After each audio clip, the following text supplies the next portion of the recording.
Howdy folks, I hope you're well. Welcome to RPI TV tonight. Apologies for the few minute delays. As always, Mark's late, but we are there now. So I'm just going to check that you guys can see me all right. Let's make sure that we are broadcasting still.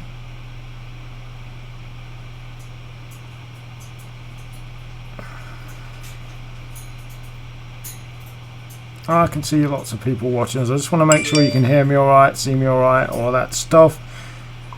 That's good.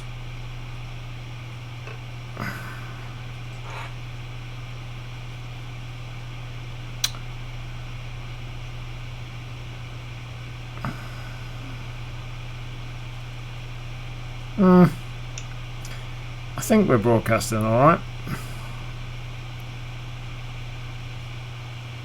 Yeah, we are. Wayne Conway said hello. How are you, Wayne? Hope you're well, mate. Great, excellent. Thank you very much. So, we've got a few things tonight, and one of them is a guest who I'm going to be bringing on in a few minutes,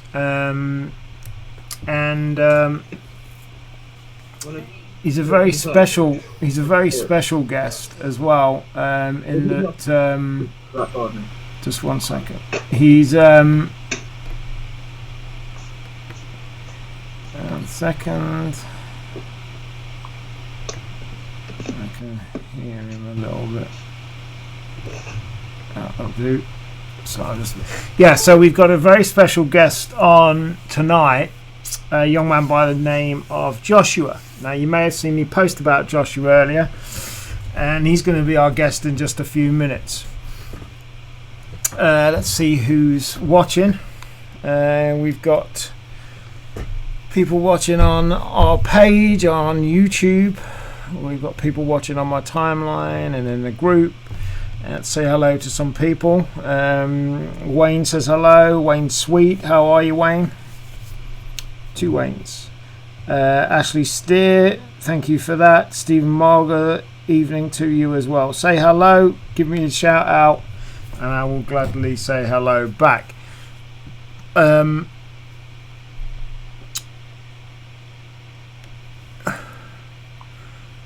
McCauley says he's missed a few of the shows.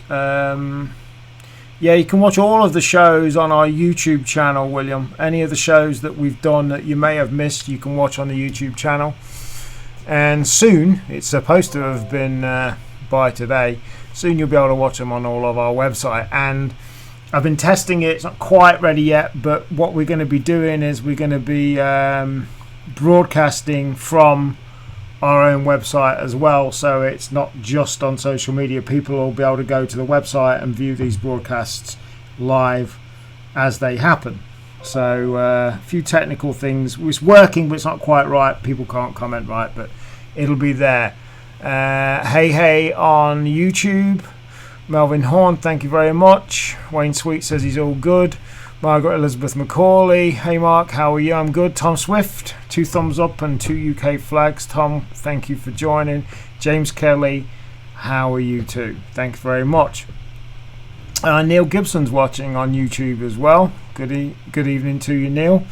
It's good to see people watching on different platforms as well, and that's what I like about this, being able to broadcast. But like I said earlier, we will have it where we're broadcasting on our main website. That will be the main place people can go to. They can just go straight to the website, and they can see these TV shows and any of the outside broadcasts and stuff we do, in addition to it being streamed on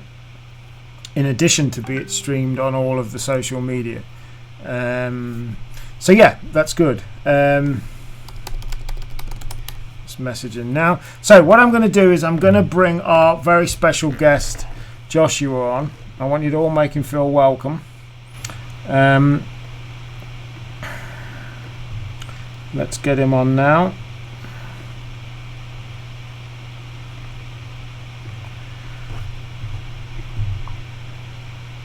Greg O'Reilly, how are you as well? Glad you're on. James Kelly's on as well. All good. So let me bring Joshua in. Other way round, Mark. Joshua, how are you, mate? I'm alright, yeah. Don't be nervous. No, you're alright. Let me get you in on the screen right. So, I'm no good at this. This new software takes me some getting used to. Let's do it like that for now. Right. Joshua, thanks for coming on. Yeah. It's a pleasure to have you on, and I'm glad we've got you on. So, I saw a post about you last week, and I was taken by the story. So just explain who it was that set up the GoFundMe for you, mate. Yeah, so the first time I really met, I went up to the club. It was just to see like how they, because I was just thinking, because I have the rollers at the moment, just thinking I'll try racing, and I met Sam, started talking to her a bit, and like she ended up taking me, Wayne ended up taking me down to get some corn things, ended up going down to his loft, looking at his pigeons, like, and I come back with a grizzly on a check.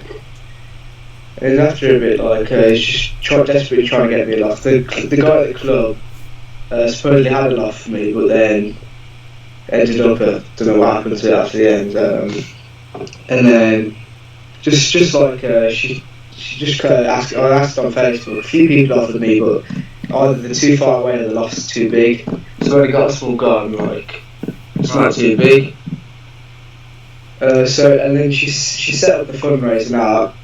Honestly, now I didn't think much would happen with it, and then I checked on about an hour later. It was only up to about £80. That surprised me. And then I checked back on the next day. It was about £400, and now it's up to over 1,113. I think it is now. So you've smashed the £1,000 target. Yeah, that's great. That's really good. So how long is is it since you started keeping the rollers? I started last year in September, and just tried. Well, this year, like I tried breeding them and things like that. I had a red mites and I had no clue. They're gone now though, because Dave Price, the guy from our club, he's given me some stuff for it, and it seemed to work. But luckily, last I just saved it to two young ones. I fly them now, but I just get a bit bored of them. There's not much you can do, just fly them every day, and you want the thrill of racing, eh? Yeah. But people are in that club that you've been going to. They've showed you around. They've helped you, and ultimately Samantha, isn't it? That set up the page. She's been helping you as much as possible, and so now the plan is, now you've got this money raised, and we're also going to do another fundraising as well, because Gary Tomlinson's we're doing a raffle for entries into his race, which also could bring you some more money in as well. So what's your plans on the loft? Where do you know where you're getting your loft from? I saw something that somebody's going to be getting the loft sorted for you. Yeah, because Sam's wife, the husband, he called up the one guy, like, and he's offered to build a 10x6 loft for £500 for two sections, like, and that's good. But we're thinking just to go a bit bigger, so buy a 14x8 with a 2-foot corridor. So we could have, breeding box in the one side, then just purchase in the other, like have the cocks in the one side. And then when you get breeding, you can be breeding, and you can have a young bird section as well. Yeah. That's cool, mate. So you're going to go 14x8, and you can fit that in, yeah? Yeah, hopefully that one. Yeah, he hasn't got back to him yet, but well, I'm sure it'll happen now, mate. And so have you always been interested in birds and animals? What kind of got you interested in pigeons in general? Well, I started off, I was just kind of thinking, like, I was just looking around on Facebook and things like that. I was planning to get some ducks, but then I was like, no, they're too messy, so I ended up getting 2 quails. I got a bit bored of them after a week and just waited, because I only lived for about a year then. Waited to, just before they died, I got 2 races for £5 for the 2. I got them and I had no clue about pigeon racing or anything like that, or rollers or anything like that. I kept them up in the bedroom in a cupboard, like in a little box. Did you really? Yeah. Wow, that's cool. And then after about a week of them, I had to take them in my room. So my dad built me a little 2 foot by 2 foot, it's about 6 foot tall little loft outside. I've still got that down. Just had them 2 in there. Because I had to take the wings, I knew if I let them up they'd fly off. One of them was killed by the cat, and then the other one I've still got now. I don't really be upset if anything happens to her. I ended up just getting 2 or 3 more. Now I've got them in there. I've got about 25 of them, and I constantly want to get more, but I don't have the space. Like, you got 25 racers? No, I've got 25 rollers. I've got probably about 18 rollers and about 5 or 6 races in there. Right. Yeah. But the races now, I've got a few birds in there I've broken in, like they're strays, and I've just found them. Whoever's like the one of them there, a gay pied pigeon in there. They come into my friend's loft and he didn't want it. He's just got Pakistani birds, and he phoned up the guy. He said he didn't want it. He gave it to me, and I phoned up the guy. I said no, keep it. Because he can't be bothered to come get it. He was from Birmingham. He was about 10 miles from me. But he couldn't be bothered to come and get it, which is, says a lot. Yeah. So you kind of got interested in it. What I'm trying to get is, when I was your age when I started. I was 12 years old, and what I saw is, down the road from where I lived, I saw a flock of racing pigeons flying around one day, and I'd always been into animals, had all kinds of animals apart from cats or dogs. We weren't allowed cats or dogs, but I've had everything. I had everything from locusts, mice, cockatiels, budgies, the lot. And then I saw these birds flying around one day, and they were flying in a tight pack. And I was just fascinated, and then I eventually hunted down the guy that owned them, and then I just become a real pain in the backside to him, and I was always round there, and he got big lofts, and then about 4 months later I finally persuaded my mum and dad to let me have a loft. We were lucky because we've got quite a big garden, so my first loft, similar to yours really, is about 12 foot by 6 foot with an aviary on the front, a box aviary, and then I just got hooked, and that was it. And I was 12 years old as well when I first started. But one of the interesting things is that I didn't really care what people thought at school. In fact, I did a charity pigeon race. There was 12 birds that I took to our open day, and everybody had a bet on what bird would come back, and then we let them off, and my dad timed them in back at the loft about 10 mile away. But pigeon racing is not necessarily a very cool thing to do. Yeah. At the moment. Do your friends know what you're doing? Do your friends know about what your plans are? Yeah. The first time I mentioned to them I've got pigeons, they just never thought much of it. Now, I've had them around the back garden when I've had the rollers out, and they seem to like them. I've got one friend interested in having some, but I've tried to get him a few races, but his dad doesn't want him or rollers or something like that. But his dad doesn't want him to have any. Mum or dad don't like them. But I've tried to persuade them, because there's not many kids anywhere around here now with pigeons.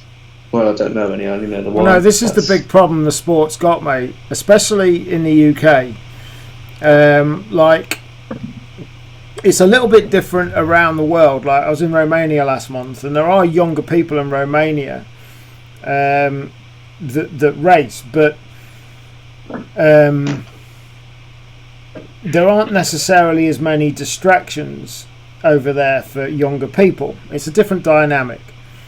What I'm trying to see is like, you know, some of your friends that have seen your pigeons in your garden, they've been interested, and I think that says a lot, doesn't it? If actually people understand more about them, and there's more likelihood for them to get interested in them. Have you had anybody take the mick out of you, you know, and or not? Not really, no. Well, that's good, isn't it? Because the trouble is this sport, this hobby's got like a bit of a image of like old people with a whippet and a, you know, walking stick, and it's far from that, as you know, and as everybody watching this knows. But it's that key question of how you get people knowing about it, and how you get young people like yourself interested.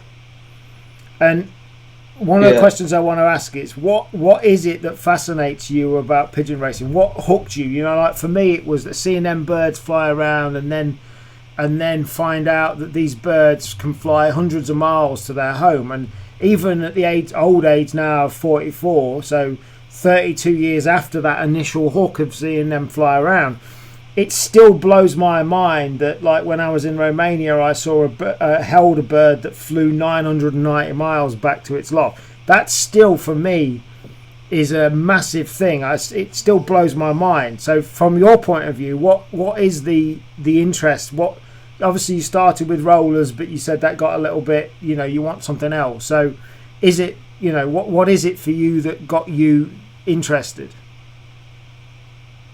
Well, it's the same as you, really. Like, just amazed me how they, even when you let them out, they fly up around, and they still end up coming back. Like, it used to amaze me, because I used to just take this one race I had, literally just down the road, less than about half a mile.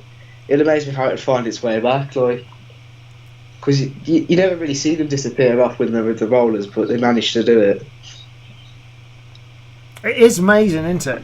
You know, and that's the other thing. Yeah. Nobody really knows how they do it. You know, there's some theories about magnetics, and they follow the line, but they follow certain what's the word? Points. You know, on the map, as it were. But nobody really knows how they do it, and I think from a young person's point of view, and you know, there's initiatives at the moment going on to try and get more racing pigeons into schools. Is this anything that your school knows about, you're interested in? Is there any way you think you could get that more involved in your school?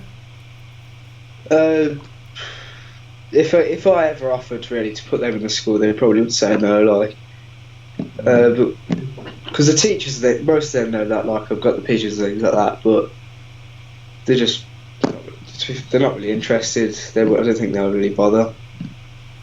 It's a shame, isn't it? Yeah. Because I think if other people your age knew exactly how fascinating these were, you know, maybe you should, when you start racing, maybe if you're up for it, maybe you should get some of your friends coming round, spread the word on race day, waiting for the birds to come back, because there's no better feeling when you're racing for them birds coming back, and then, you know, your friends seeing that them birds have raced X amount of miles and they've come back to you. That's the thing that will hook them, maybe. And actually, bigger picture, we maybe should do that. Maybe we should, you know, as a sport, we maybe should have more like open afternoons and people being able to come back and see the birds racing. Like with these one-off races that happen, you know, there's non-pigeon people there that are fascinated by it. Like my girlfriend's never been into pigeons before she met me, and she was fascinated that seeing this bird fly back from 290 something miles. But it is an issue of getting, you know, this sport has got an issue of bringing new people in, and new people your age are much needed. Now I'm blessed that my youngest son, who's not that much older than you, is 15, 16 in December. he's hooked. But he had me to make him hooked, you know. Yeah. And I think also, I think getting younger people talking and working together is something else, because you younger people don't necessarily want 40 and 50-year-old something all the time to be, you know, you need as much help as you can get, and that's great. But actually, if we could get a small group of younger people all talking together, you know, like, all right, so from a social media point of view, I assume you're something similar to my son. He doesn't, you know, he thinks I'm old and fuddy-duddy by using WhatsApp and text messages. You're probably like him and you use Snapchat. I don't really use Snapchat, it's just Instagram for me. So yeah, okay, so Instagram. So yeah, so people your age are using Instagram and Snapchat, right? And you know, if I put my marketing head on how to attract people your age, they're the platforms that people your age are using, and that's what we need to be looking at, you know. I don't use Instagram that much. I've never used Snapchat. I still don't get it. But that's what we need to be using. But I think we need to tap into people like your age that are interested. We need to be listening to you as to how we can make the sport more appealing. You've got some big barriers, and you've been lucky with the help that Samantha's given you and the help around that Wayne's given you and other people. In that you can start, but if you've got the money now to start, right? But obviously it's a lot of money, you know. It's a lot of money to start properly, and the trouble is with not starting properly, you'd get a disillusion quick. If you were going to next year racing, there's a lot of very generous people, as you found out in the sport, but I think there needs to be more. There almost needs to be like a sponsorship and a mentor. Like, what's happened to you really needs to be able to happen to any young starter out there. Because realistically, if it wasn't for Samantha and Wayne doing what they're doing, you'd be, you know, parents haven't got the spare money to be able to go and get a loft and get what's needed. And if this sport's going to get people like you, and we need to help you. Now you'll have no end of people offering you babies to race for as young birds next year, and what have you. But that idea of you see, you've already got people offering you young birds on the feed now. I've just seen some come in. We'll review the comments in a bit.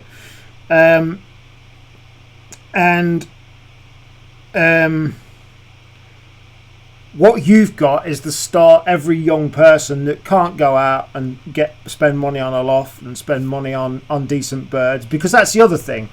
No offence to, you know, the birds you've got now, but the birds you've got now are not going to be holding their own racing. You know?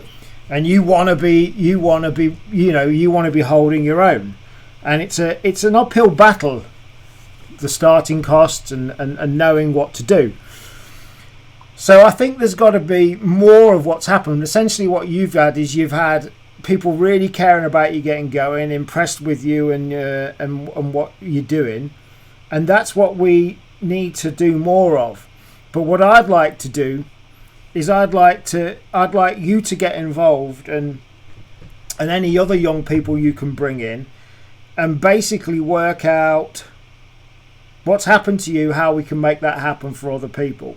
And like I said earlier, get you young people talking together, you know.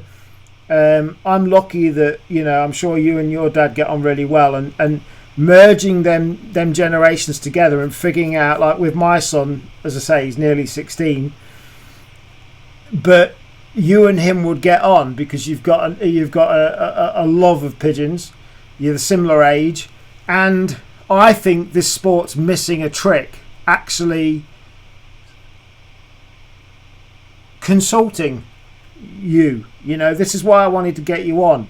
I wanted to get you on to know what interests you, and how it all came about. And it's actually similar to what most people are. They get hooked by it, and once I've been in and out of pigeons for 30 odd years, but it'll never leave you, especially when you get that first bird come back from a race. You will always remember that. I remember mine. The first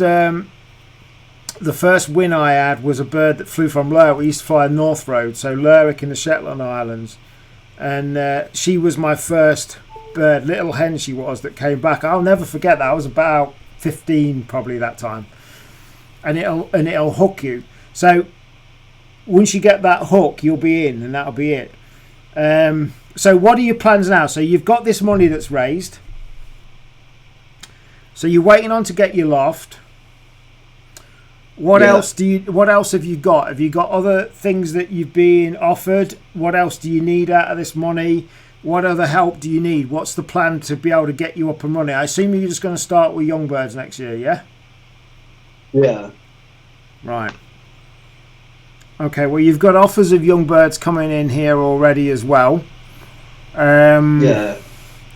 Out of the money you've raised, obviously the big thing is the loft. As I say, Gary Tomlinson's going to do a raffle. We're going to put it out on Pigeon Prize to do a raffle, so that should raise some more money as well. What are you doing about clocking system? I've been offered an EPS clock and a pad. I think with the money I have now, I'll probably just buy an extra pad, because it's a Brycon system we use. But I kind of don't really want to race manual. The only problem is with that, because I find like my first race, you think of it because I'm going to get excited, and as soon as the pigeon comes in, I'm going to try and grab it. Then I think if I keep doing that, the pigeon's just going to think I'm not going to go in. You've got to go ETS, mate. If you club, you're going in. You're already in a club, or are you joining one soon? Joining it next year, yeah. No, you got to go ETS, mate. That's the key to that. Yeah. So really, it's your loft, it's your ETS. Have you got birds? Have you got birds ready? Have you got people already going to give you birds? I've been offered hundreds of birds, but I think the best advice I've probably been given off is probably Sean Madonna, Steve Duggan, and I think it's another 2 or 3 other people, but it's probably most in like the Black Country and the Midlands, because I've been offered a few birds from northern Scotland. But the only problem I have with them is they're more long distance birds, and they're not gonna be sprinting because they've got to go through the mountains and things like that. It's like Wayne said to me. Yeah, you want a fast bird that can. Yeah, you want to. I would say that's a good shout. I mean, Alexander, my son, he's getting sprint middle, and that's what he's going to do. Yeah. So okay. Well, you've got. Yeah, and we've got a lot of comments. Let's read through some of them now.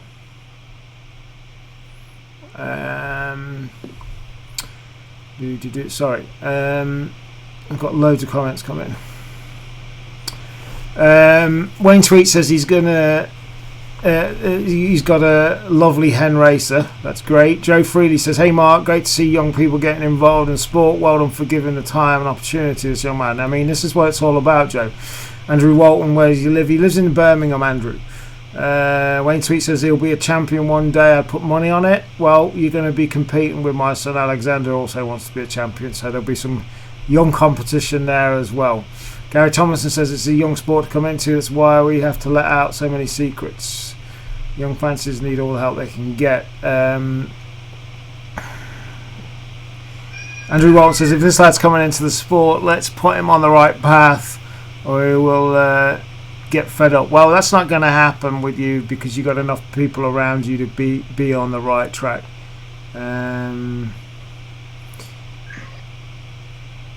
You've got a lot of offers of birds again coming in. I'll let you read the comments on the broadcast afterwards.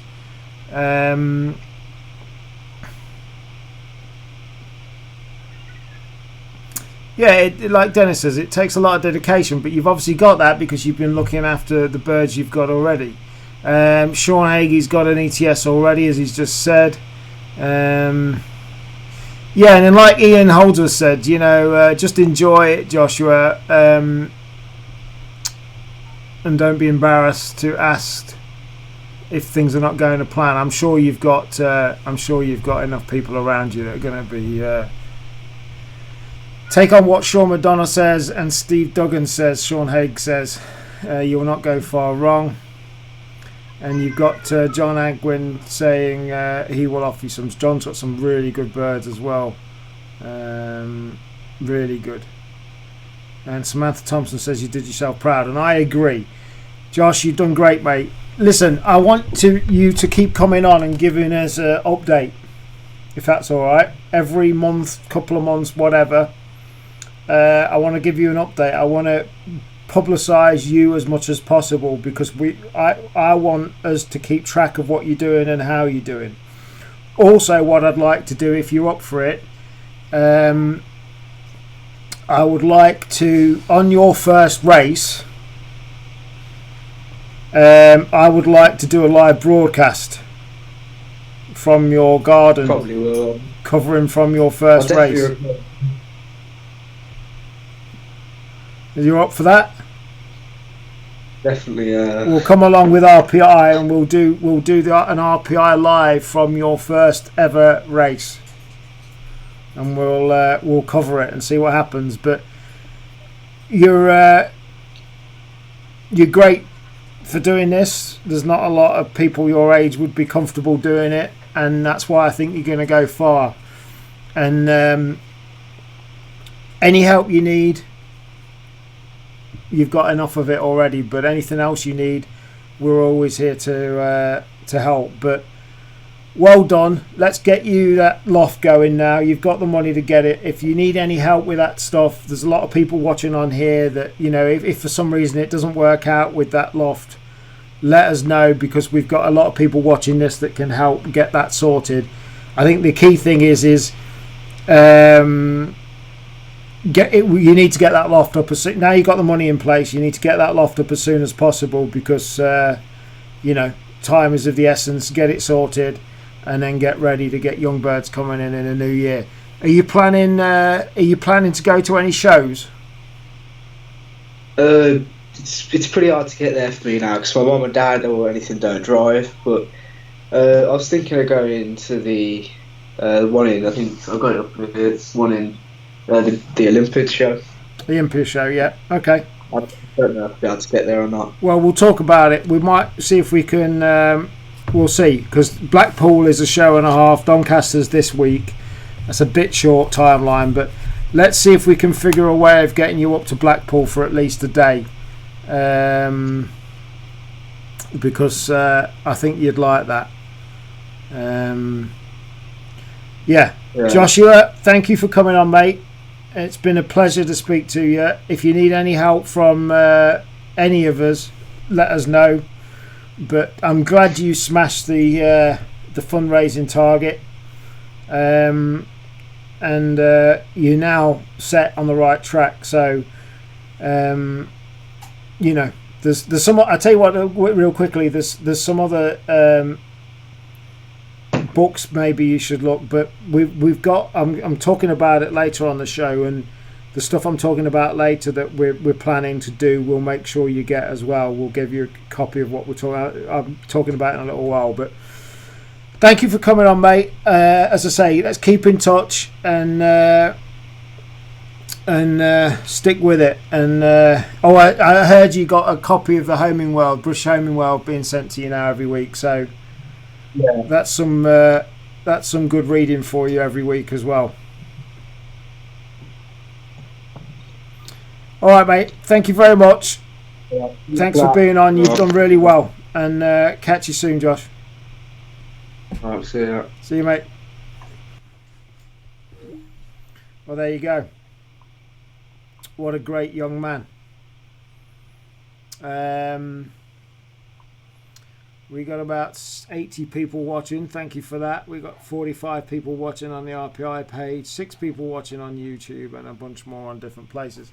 And that's what we need, isn't it? We need more people like him. And it's drilling down into the essence of what makes people interested. Like you heard him say that he doesn't think his school would be interested in having any. Why is that? How can we change that? Can we get his friends coming round on race days to watch the birds coming in? Can we, you know, what can we do to get more people like him involved?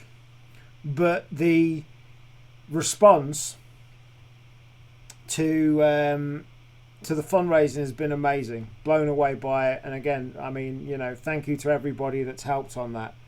It's it just shows you how good it is. He's now set up to get going, and we need to be able to do that for more people. And at the end of the day, it's not a cheap thing to get involved in, but at the end of the day, without being able to help these people, it's not going to happen, you know. Let's see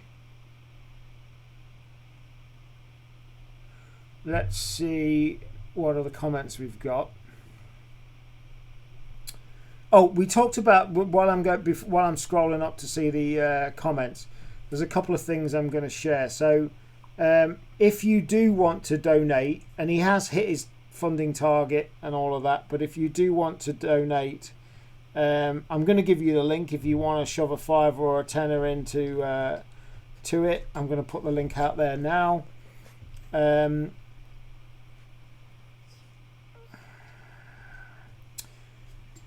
So he mentioned Liverpool show. Now I'm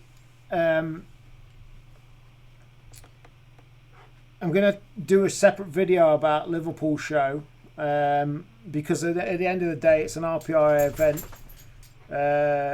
designed for you guys watching, RPRA members. I'm going to be doing a separate video about it, interviewing about it. It's the last Saturday or Sunday of the month. I'm going to be talking more about that.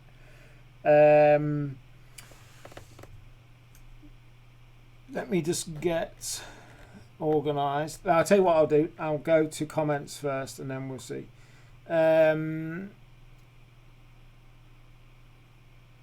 Chris Deegan says, which is a really good point, enjoy and keep things small till you get on your feet. My advice is all best of luck, mate. Gary Tomlinson says, well said, Chris, exactly right.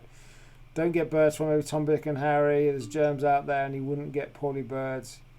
And I agree there, absolutely. Yeah, Wayne Sweet says, well done, kid. He's done great. I agree, he did. What a nice young man. Yeah, I spoke to his dad yesterday just because I needed to speak to him to get permission for him to come on and stuff. My son is going to Doncaster. So if anybody's watching this who is going to Doncaster, who Joshua knows, and who his parents are okay, if you're just going for the day, can we put out something there that obviously really Joshua's got to know, but if anybody knows Joshua who is going to Doncaster, obviously with his parents' permission, if we could get him up to Doncaster, that would be great for him to go up to Doncaster. My son's going up there as well, so it would be good for them to meet. So if anybody that knows Joshua would mind taking him up, if they speak to his parents and they're okay with it, I think it would be really good if you could go up on Saturday. Yeah, Andrew Walton says not to have too many, 20 maximum. Carl Fox is well done, young man. Yeah, it was really good. Like I said, every couple of months I'm going to look to get a catch up with him, and what I'm going to try and do on his first race, like I said, I'll try and do a broadcast so we can show him timing in from his first race. Right, let me just do something technically. 1 second.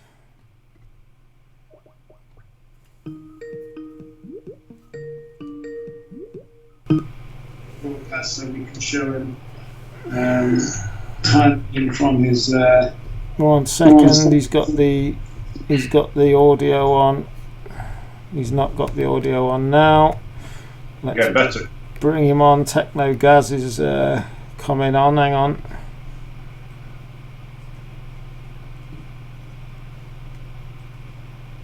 Wrong way round, Mark. Right, mate. That was good, wasn't it? Yeah. Bring him on. I'm good, yeah. I'm good, yeah. He's still got his audio up. He's still got his audio up. 1 second, mate. 1 second. We should be good now. Techno Gaz's back.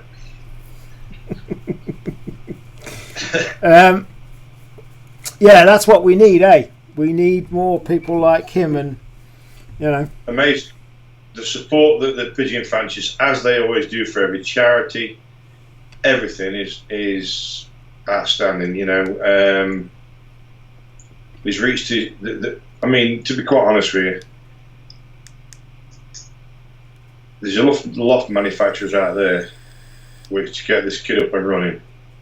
Yeah.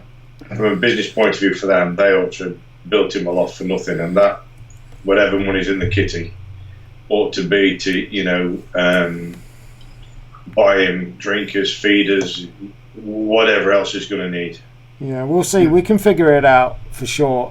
Carl Ford says he lives in Birmingham and he'd be more than welcome to travel up with he and his wife, no problem. Carl, great for that offer. I'll try and get you in touch with his parents and we can get that sorted then, because like I say, it'd be good for him to go up there, assuming he wants to, which I'm sure he would. Well, going to the show, Mark, you cannot possibly compare with Doncaster, Liverpool with Doncaster. It's never been the same league. And the other thing about, while we're on it, you know where I'm like, it is what it is. It's very, very poor planning from the BHW, RPI, or whatever, that they put it on the same day as the NRCC Day of Champions, which is a show which has been going now for 5, 6, 7 years. And I know that Reynard and the NRCC put a lot of work into it. And, you know, I say things as they are. I'll be going to NRCC Day of Champions. Fair enough. You don't shit on your friends, you know what I mean? And that's what I'm trying to say. So why is that planned that day then? I don't know. The NRCC had their date planned last year. Very, very poor planning. We could have gone for the Sunday. Why did the Liverpool show? Why couldn't it happen on Sunday?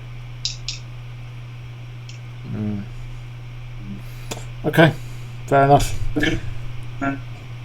Mick Stone says if that lad can get someone to get him to Blackpool, he'll pay for his hotel. Mick, nice gesture. Thank you very much.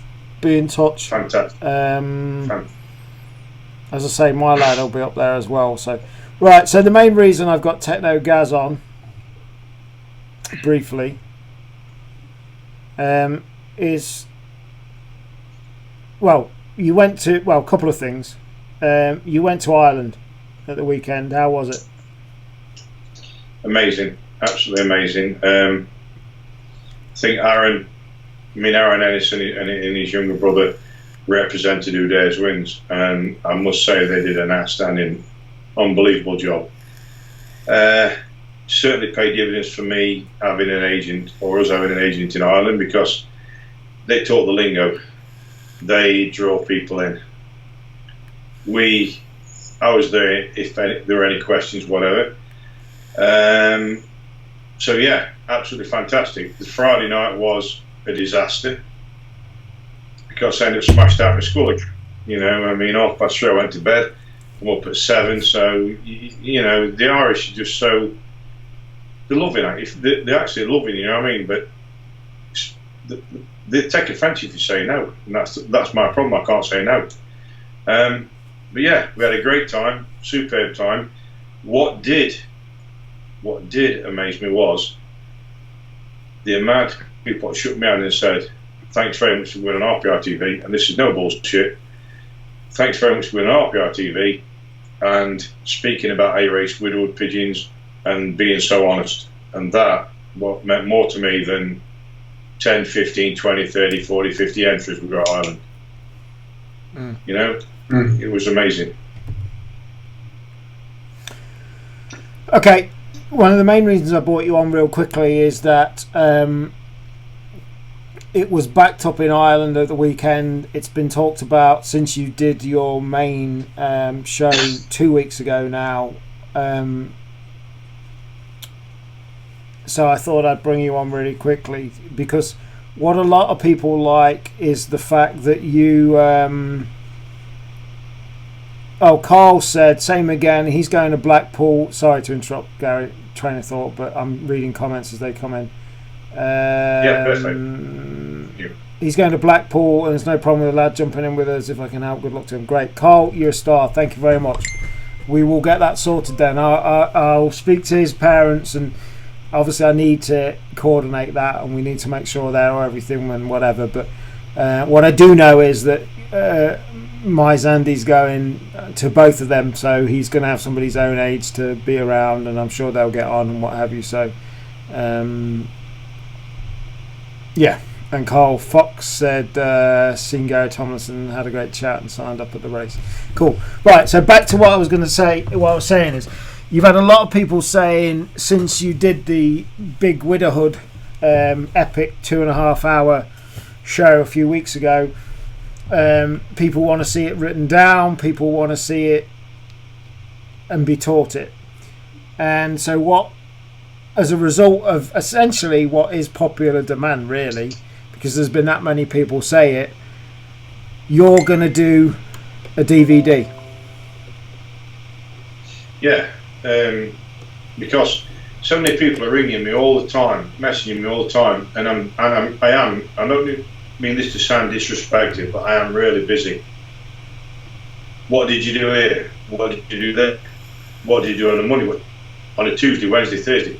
And so straight away then I started to think, hang on a minute here, I need to get this out there on a DVD, book, whatever it needs to be, yeah?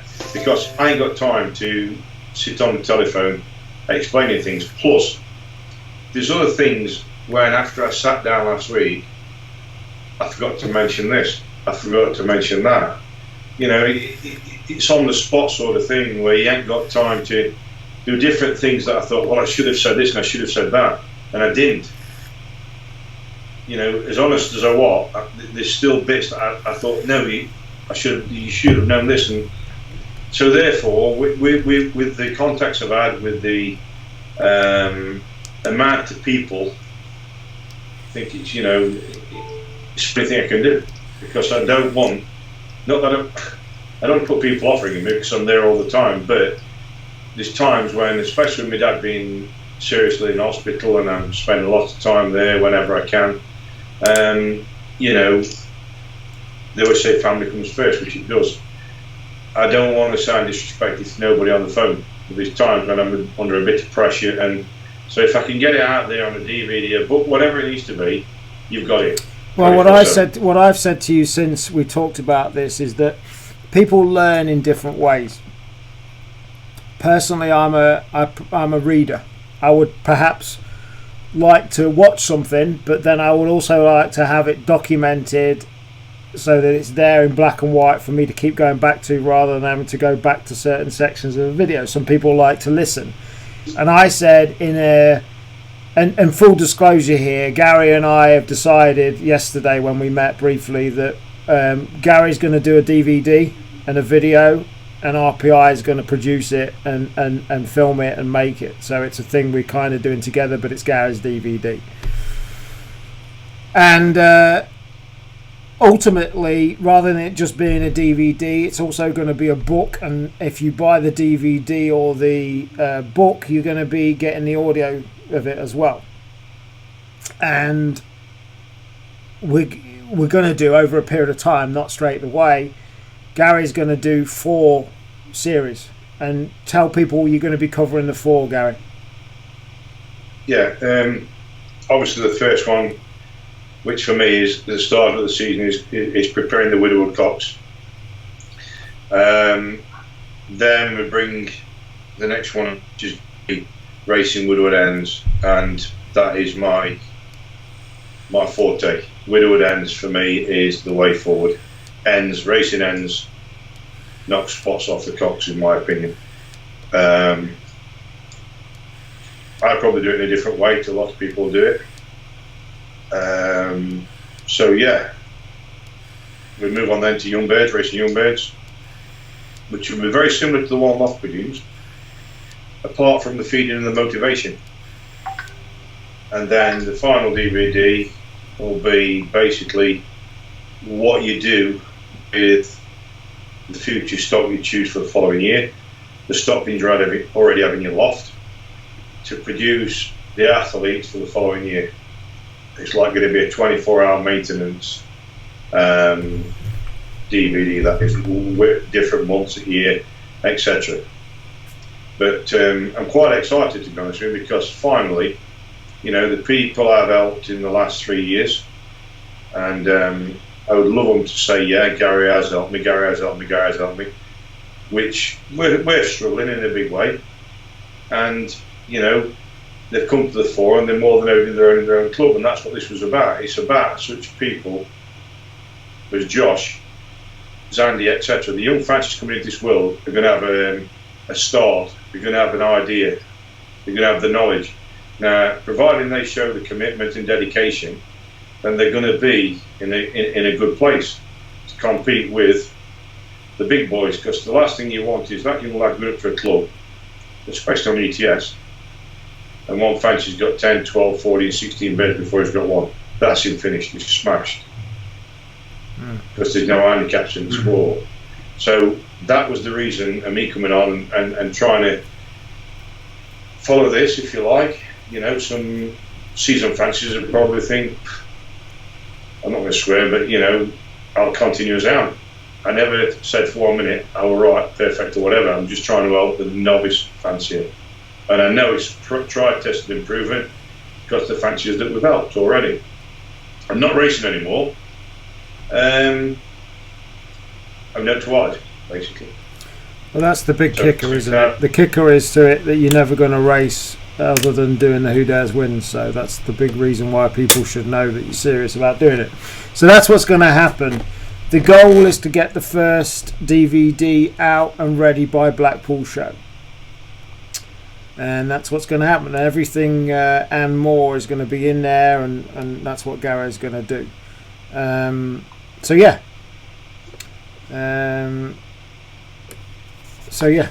That's it. And entries are going well for the race. How many are you up to now, mate?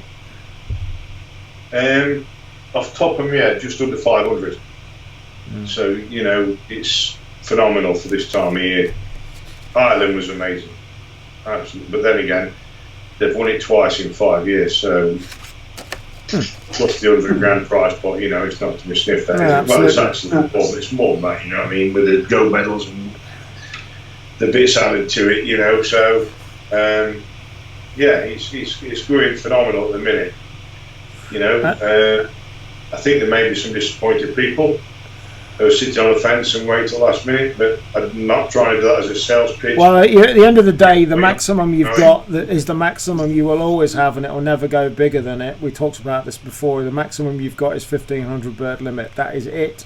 It will never be bigger than that, and that is the limit for this year. So it is what it is.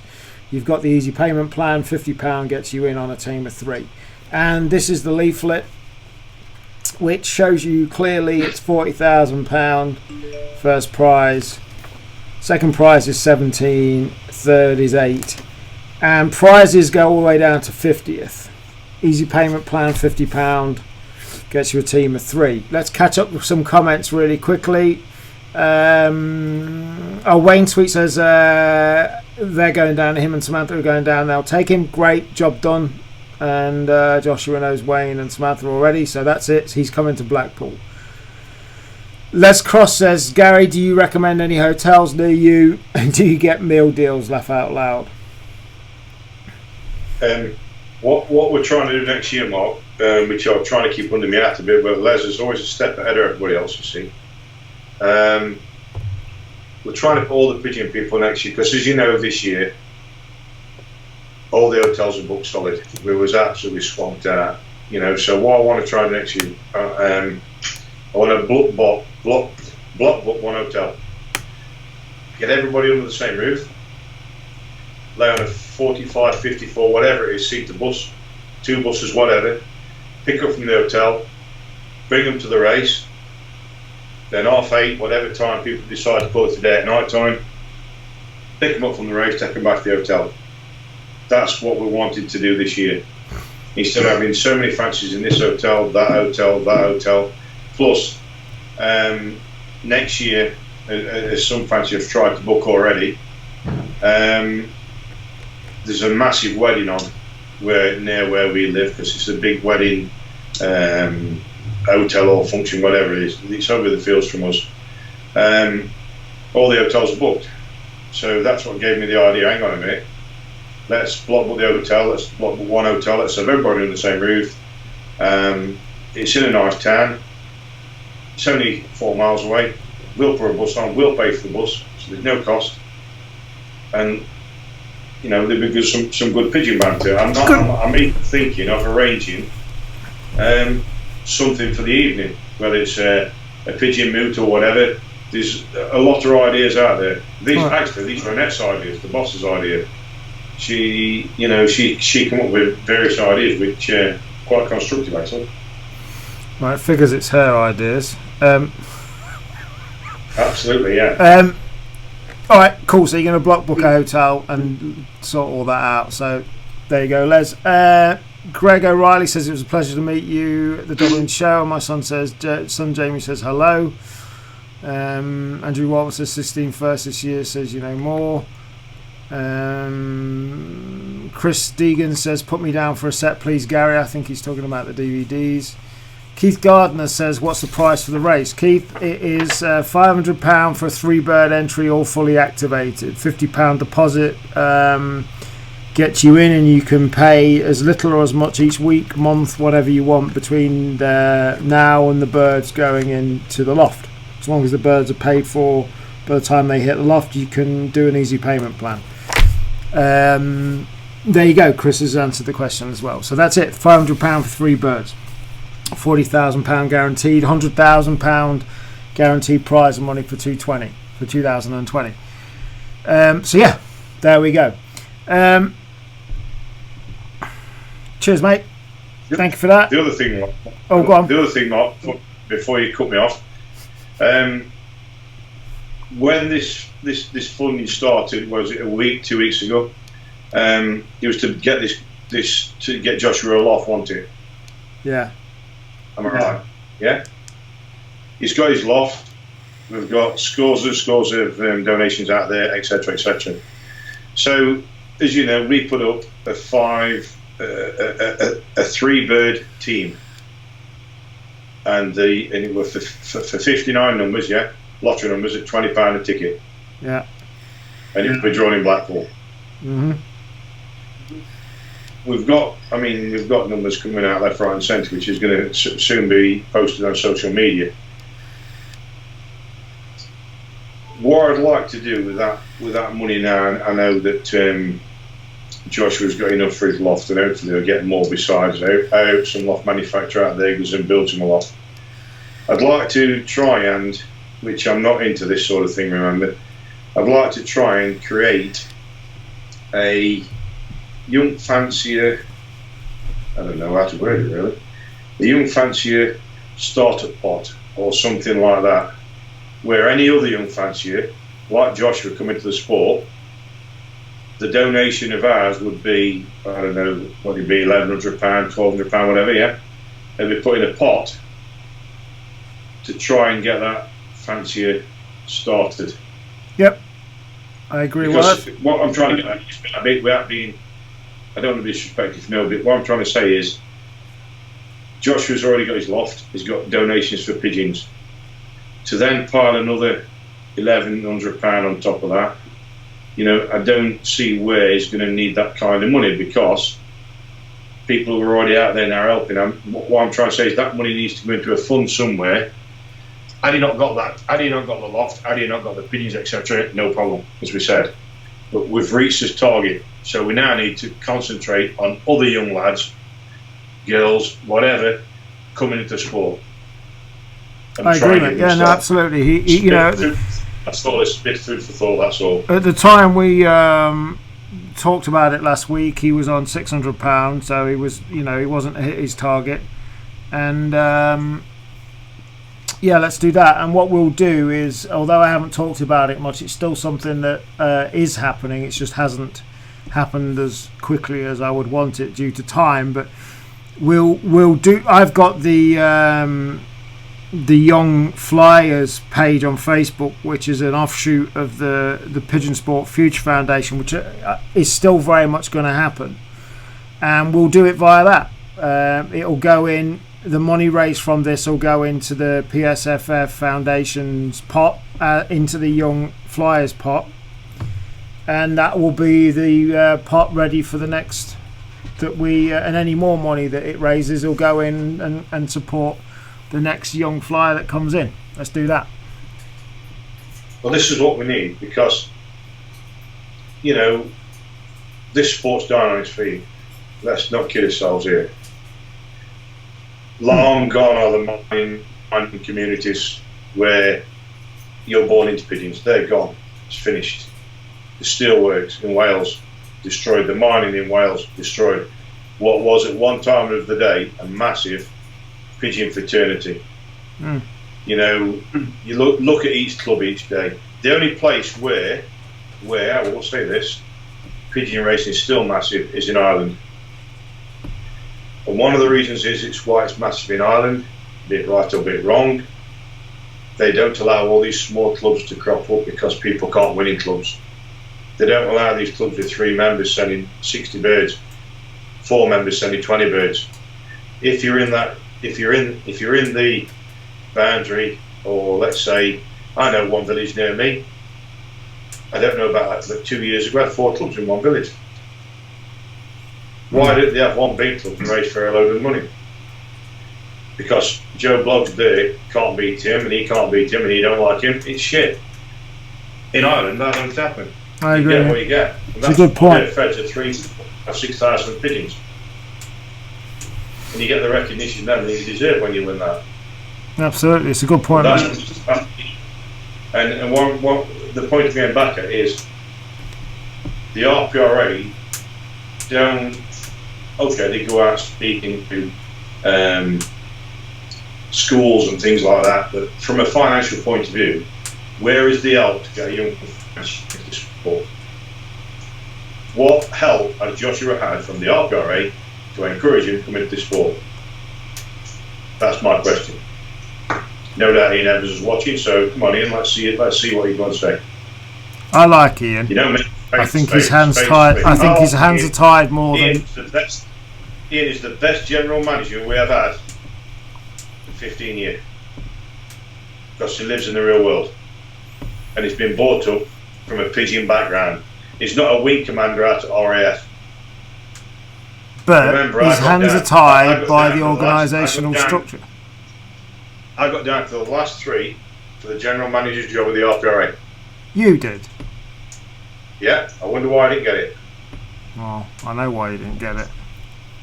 The rest of my case. I like Ian Evans. I got a lot of time for him, and I think his hands are tied by the organisational structure, which is a shame, because actually with the vision he's got, he is the man it needs. But absolutely, with how the organisational structure is at the moment as it is, he can't do any more about it. But that's another subject for another day. Ian's very busy with some personal stuff at the moment, in addition to his work at the RPRA. But he will come on. He will be coming on at some point, and we can talk about all that stuff as well. Ian is a top man. Make no mistake about it. An absolute gem for the sport. But as you said, there's the red tape, chipping through that red tape, and the, if you like, old wives brigade is tough, and it always will be tough. But what I would like to say is continuing. Please continue. And for me, you're the best general manager. Trust me, and I've been in this a long time, that we've had in many, many years. Absolutely. Gary Russell says, where do you get entry forms from? He wants to enter 3, so you got another entry there. Gary, they're on the website, whodareswinsrace.com, or message Gary on Facebook and he'll sort you out. And well done, Gary, you're in for 3, that's great. Chris Deegan says, great point, Gary. Les Cross says, good night, lads, always a pleasure listening to you. Thank you. So there you go. Right, that's about it for tonight. Aaron is going to be hosting the show next week. He's hopefully going to have a guest. If you would like to be a guest on Aaron's show, let him know. He will be here 8 o'clock on Monday, and he will be hosting the show and doing a good job, if not better than me, as he has done in the past times. Behind the scenes, folks, there's a hell of a lot going on with RPI and what's going on, and there's more to be told about that in the coming weeks and months. This DVD project with Gary is an exciting one because it is genuinely going to be absolutely everything and anything that Gary knows about the different subjects, and I like the idea of it helping as many people. And it stands to reason, and it goes without saying, that any young flyers that are starting will be gifted a copy. They won't actually be gifted copies of DVDs because no young people have DVD players anymore. They will be gifted an online streamable copy of it. This DVD, this video will be an online streamable thing as well, and any young flyers out there will be gifted the entire series as they become available. But there's a lot more going on behind the scenes. It's been commented I've been a bit quiet. I've been a bit quiet for a couple of reasons. One, I'm sick of Facebook taking my videos down, and now I'm actually speaking to Facebook. They want me to give them the web addresses of the videos that have been took down so that they can try and put them back. And I'm like, hang on a minute, how am I supposed to know the website addresses of the videos being took down when you've took them down? Unbelievable. But the point I was making is this TV show and everything we do online and live will be going from our own website and then distributed to all of the different social media platforms. That's how it's happening now. We're broadcasting on Facebook, YouTube, Twitter, various different places, but it will also be broadcasting to our own website. So you'll just be able to go to the website, watch it, and if you want to watch it on social media and what have you, that's it. There's a lot more going on behind the scenes as well. And I guess I've kind of held back a little bit on doing a lot of the lives I used to do because I'm trying to get this system to where in place to where I don't do a live and then the next day it's took down, because that is quite demoralizing. But as always, I'm always thinking and working, and although a little bit delayed, it will happen where we're broadcasting all the time. And it coincides with getting RacingPigeonNetwork.com up and running as well. I'm away next week. Like I said, Aaron's doing it. I'm going to China on Thursday, which I'm very much looking forward to the Langfan show. There's about 40,000 people that go there. If anybody wants me to look for anything over there, find out any information, get any tips, get any ideas of specifics that they want. Somebody's already asked me to what ETS they use over there. If there's anything you'd like me to try and find out while I'm there, I get in Friday, I'm at the show Saturday and Sunday. I do have a translator with me all the time, and I fly back Monday. If there's anything you want to know, let me know while I'm there. And that's about it. Carl Ford says, can I have one free Gary? I'm young. I think we know the answer to that one, Carl. Try and lie to him, you know. So yeah, that's it, guys. Be sure to tune in for Aaron next week hosting the show, 8 o'clock on the social media channel of your choice that you're watching. The main one is still Racing Pigeon International's Facebook page. Thank you for watching. Ian Gill wants some chicken fried rice being brought back. Ian, I will try my very best. And what I'm really hoping is that the business cards and the RPI t-shirts that I've had, or I'm having done before I go, don't say something wrong on there, and I just hope it doesn't say chicken chow mein. We will see. I guess I'll get a reaction. Guys, thanks for watching. Be lucky, keep flying, and I'll catch you soon.